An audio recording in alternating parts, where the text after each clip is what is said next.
حالانکہ فاطمہ بھی 6 مہینے کی بھی نہیں ہوئی ہیں، لیکن جب وہ مجھے دیکھتی ہیں اور میں آگے گزر جاتی ہوں تو وہ روتی ہیں، تو پھر مطلب مجھے لگتا ہے، اس کو لگتا ہے میں ان کے پاس بیٹھ کے بات کروں اور مجھے لگتا ہے کہ یہ مجھ سے بات کرتی رہے، تو وہ بہت اچھا لگتا ہے۔ تو اللہ تعالیٰ کو بھی جب بندہ اللہ تعالیٰ سے بات کرتا ہے وہ بہت اچھا لگتا ہے۔ تو ہم بھی اللہ تعالیٰ سے چلتے پھرتے بے شک ایک جو ہے جانماز پہ بیٹھ کے قبلہ رخ ہو کے دعا مانگے، ہے نا، لیکن جو ہماری آپس کی بات ہوتی ہے نا، اس طریقے سے بھی ہم اللہ تعالیٰ سے بات کر سکتے ہیں، چلتے پھرتے، برتن دھو رہے، کپڑے دھو رہے، جو بھی کچھ کر رہے ہیں نا، اللہ آج یہ ہوا، آج یہ ہوا، یہ غلط سا ہوا ہے، اللہ پاک اس کو صحیح کر دے، اللہ پاک مجھے اس کی توفیق دے دے، میں یہ گناہ چھوڑنا چاہ رہی ہوں، یہ مجھ سے چھٹ نہیں رہا ہے، اللہ پاک میں یہ نیکی کر رہی تھی، اس میں مجھ سے ریا ہو گئی، دکھاوا ہو گیا، اللہ پاک آپ ہی کے ہاتھ میں دل ہے، اللہ پاک کے دو انگلیوں کے درمیان گویا کہ دل ہے، اللہ پاک آپ ہی تو سدھارنے والے ہیں، آپ ہی تو توفیق دینے والے ہیں، لا حول ولا قوت الا باللہ، ہے نا، آپ ہی کی قبضہ قدرت میں سب چیز ہے، یا اللہ پاک آپ دے دینا، آپ کے لیے کیا مشکل ہے، کس بھی طریقے سے جو ہے نا آپ اللہ تعالیٰ کو اپنا دوست سمجھے، اپنا ولی سمجھے اور خوب اللہ تعالیٰ سے مانگے، اور اللہ پاک ضرور دے گا، ایسا ہو ہی نہیں سکتا کہ اللہ تعالیٰ نہ دے۔ اللہ تعالیٰ خود کہہ رہے ہیں، یہ کون ہے، یہ کون دعویٰ کرتا ہے کہ میں نے اللہ کا در کھٹکھٹایا اور اللہ نے کھولا ہی نہیں اور اللہ نے سنا نہیں، جب ہم تو اللہ تعالیٰ کو صرف دل میں بھی پکارتے ہیں نا، تب بھی اللہ تبارک و تعالیٰ ہماری سنتا ہے، کہ جائے کہ اگر ہم ہاتھ پھیلا کے مانگیں گے، جو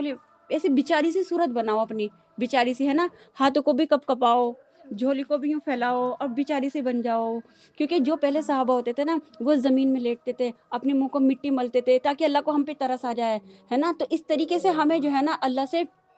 کنیکشن بنانا ہے، اللہ سے مانگنا ہے، اللہ سے، بلکہ اللہ کو اللہ تو مجھے کہیں سے مل جائے، بس یہ اللہ تو آ جائے، مطلب کیسے بھی کر کے اللہ میں تجھ سے لپٹ کے رہوں، تجھ سے مانگوں، تجھ سے بات کروں، اتنی محبت کہ ہمیں اور کوئی یاد ہی نہ رہے، بس صرف اللہ ہی ہمیں یاد ہے نا، ہم اللہ ہی سے ساری باتیں کریں، اللہ ہی کو محبت، سب چیز ہم اگر کہیں نا کہ شکایت بھی کرنی تو بھی اللہ سے کر لے، لیکن محبت کے انداز میں کریں، اللہ اس کی خیر خواہی کے انداز میں کریں کہ اللہ اسے ہدایت دے دے، اسے معاف کر دے، اللہ مجھے بھی معاف کر دے، اس طریقے سے ہم اللہ تعالیٰ سے نا سب چیز کہہ سکتے ہیں، حالانکہ ہم ہر چیز ہر کسی سے نہیں کہہ سکتے، نہ ادھر والوں کی بات ہم ادھر والوں سے کہہ سکتے، نہ ادھر والوں کی بات ادھر والوں سے کہہ سکتے، لیکن ان سب کی بات ہم اللہ تبارک و تعالیٰ سے ضرور کہہ سکتے ہیں، واحد اللہ ہے ہمارے پاس جو ہماری بات کو سننے والے ہیں، الحمدللہ، ہے نا، جو بس بات پوری کرتی ہوں انشاءاللہ، جو 6 صفات ہے نا ان کو مضبوطی سے پکڑے، یہ نہ سوچے بس یہ تو باجی ٹائم پورا کرنے کے لیے بتا دیتی ہیں، نہیں، ان کو مضبوطی سے پکڑے، اپنے ایمان کو بنا کے رکھے، دوسری نماز کی پابندی، کبھی بھی ہماری نماز نہ چھوٹے، کبھی بھی نہ چھوٹے، ٹھیک ہے، اور تیسرا ہم اللہ کو یاد رکھیں، ہر چیز میں ہر جگہ اللہ کو یاد رکھیں، اللہ سے باتیں کریں، چوتھا بس ہماری ذات سے کسی کو تکلیف نہ ہو، ہماری زبان سے ہمارے بول سے، اور پانچواں سب کچھ اللہ کی رضا کے لیے کرے اور لوگوں کے لیے خیر خواہی چاہے، آخرت کے سے چاہیے، دنیا کی بھی چاہے، ٹھیک ہے، الحمدللہ۔